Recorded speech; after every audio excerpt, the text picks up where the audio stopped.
Blueberries, a Swan-Mills family fic, written by Elsie Clotho and read by the author. Oh, look, Mom, stop! Regina slowed the Mercedes, glancing first to Emma in the passenger seat, and then Henry pressed against the passenger window in the back seat. What is it, Henry? There's a U-pick patch here. We haven't done that since I was little. Regina's breath caught as she returned her eyes to the road, but she collected herself and turned her gaze back to Emma. Emma?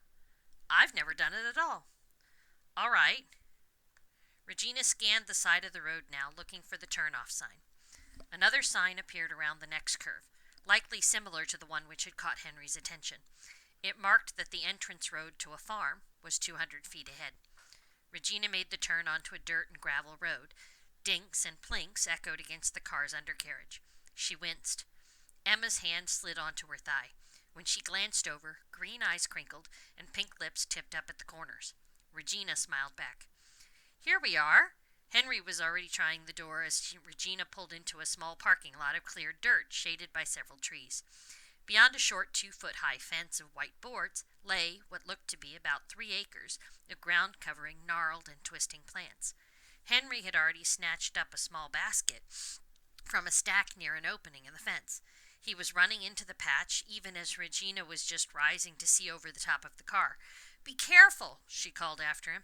He waved back at her and kept running. He's good, Emma said. The blonde held out her hand. Come on. Regina walked around the front of the car and took Emma's hand. They started to walk after Henry. She pointed to the baskets. We'll need one of those. Nah, but I thought you had never done this, Regina asked.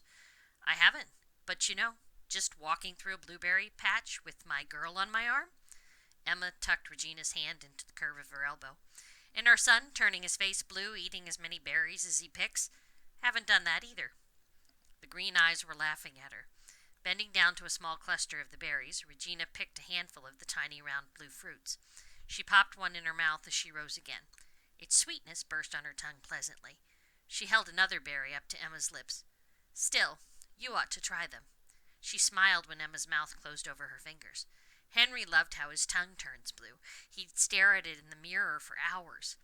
I have better uses for my tongue, Emma replied in a low voice, swirling hers now around the tip of Regina's finger as she pulled away.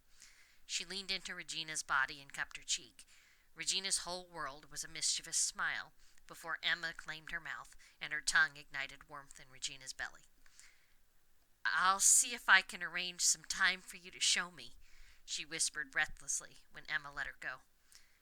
We'll send Henry and his blueberry-stained tongue to my parents for the night. Without warning? Yeah, Emma grinned. That should make you happy.